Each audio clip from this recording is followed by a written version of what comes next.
안녕하세요. 장투하는 주린이입니다. 현재 1억을 돌파하면서 24년 10월 1000만 원으로 시작한 투자가 5월 14일 기준 1억 800만 원을 돌파하는 데까지 어떤 이슈가 있었는지, 그리고 하락장이나 상승장에 어떤 생각으로 대응했는지 그때의 행동과 마음가짐을 복기해 보려고 합니다. 시작할게요. 화면 좌측 하단에 보시면 2024년 10월에 1000만 원으로 시작했습니다. 이때 당시 투자가 처음이었고 솔직히 좀 무섭더라고요. 왜냐하면 그때 당시에는 역사적 최고점이었거든요. 이거 조금이라도 떨어지면 사고 싶은데. 이런 마음이 있었죠. 또 한편으로는 이렇게 생각했어요. 난 20년 장기 투자자인데 무슨 걱정이야. 지나고 보면 지금이 저점일 텐데. 라고 말이죠. 그리고 1000만 원을 매수했습니다. 결과는? 네, 마이너스 1.24%를 기록했네요. 찾아보니 미국 대선 및 연준 금리 결정을 앞두고 불확실성이 증대 라고 나오는데 그때 주린이가 뭘 알았겠어요. 사실 이때 가지고 있던 현금을 전부 샀더라면 지금보다 훨씬 큰 수익을 봤을 수도 있었겠네요. 그리고 쭉 보시면 24년 11월에서 25년 2월까지는 역시 미국답게 우상향하는 모습을 보여줬고요. 대망의 25년 3월입니다. 다들 기억하시나요? 바로 트럼프 2기 관세 쇼크. 차트 보이시나요? 엄청난 절벽이죠. S&P 500 지수가 약 마이너스 10% 이상 하락한 걸로 기억하는데요. 그럼에도 불구하고 저의 계좌를 보시면 3월에서 5월 각각의 수익률이 마이너스 1.13%, 마이너스 2.21%, 마이너스 1.75%로 선방했어요. 그 이유는 저렴하다고 생각할 때 꾸준히 환전해서 SGOV로 보유하고 있었거든요. 그리고 하락이 마이너스 7% 부근에서 분할 매수했습니다. 오늘 영상에서 말하고 싶은 부분이 이건데요. 물론 공격도 중요하지만 수비도 중요하다는 걸 다시 한번 생각하게 되는 지점입니다. 사실 투자 처음 시작하기 전에 도움이 되었던 문장들이 있어요. 장기 투자하자.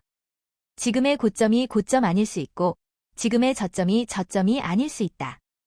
역사는 반복된다.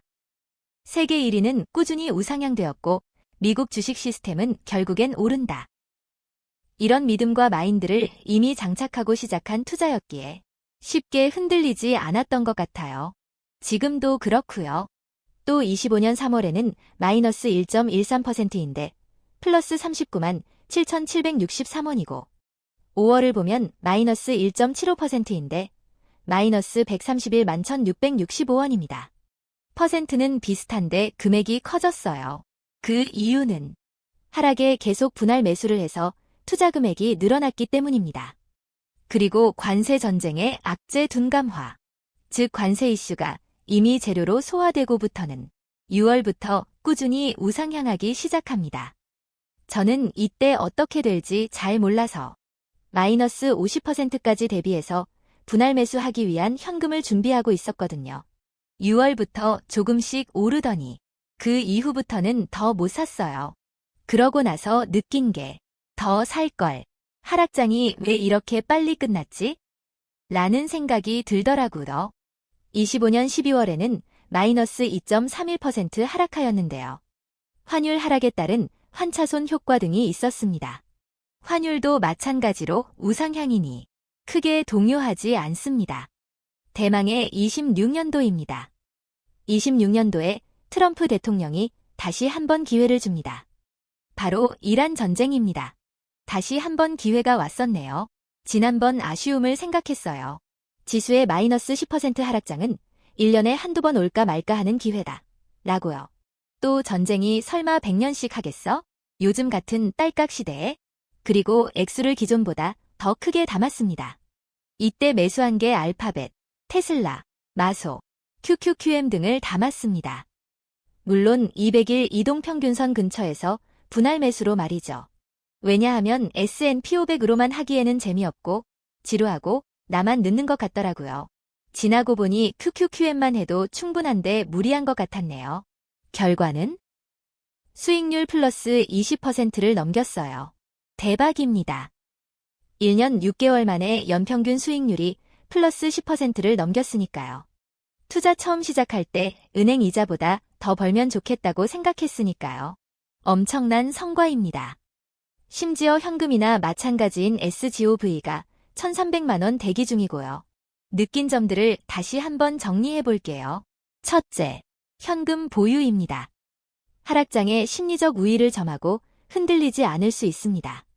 둘째, 하락장에는 용기를, 상승장에는 인내를, 인내심 없는 사람의 돈을 인내심 있는 사람에게 옮기는 게 이 시장이라고 합니다. 셋째, 한 번 샀으면 내 주머니 안에서 돈이 든 주식이든 녹이 슬게 하라. 팔지 않는다는 말입니다.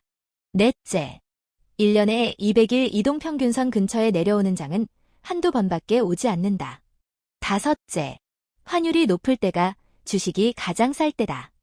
이건 저의 개인적인 생각입니다. 여섯째, 내일 어떻게 되려나? 하고 예측하지 않는 것입니다. 정말 위험한 생각이더라고요. 솔직히 생각하고 나서 아차차 위험한 생각이었지? 하고 정신 차립니다. 이상 1년 6개월간의 투자 복귀를 해봤습니다. 이론으로만 알 수 없는 디테일한 경험도 있었고 은행 이자보다 높은 수익률에 놀라기도 했습니다. 물론 삼성전자, 하이닉스처럼 엄청난 수익은 아니지만 스스로 결정하고 투자하며 처음 목표로 했던 은행이자 3, 4%보다 높은 수익률이 나왔다는 경험. 그 경험 자체가 꽤 의미 있었던 것 같습니다. 여러분들도 투자 복귀한 후 어떠셨나요? 어떤 경험들이었는지 댓글로 알려주시면 새겨듣겠습니다.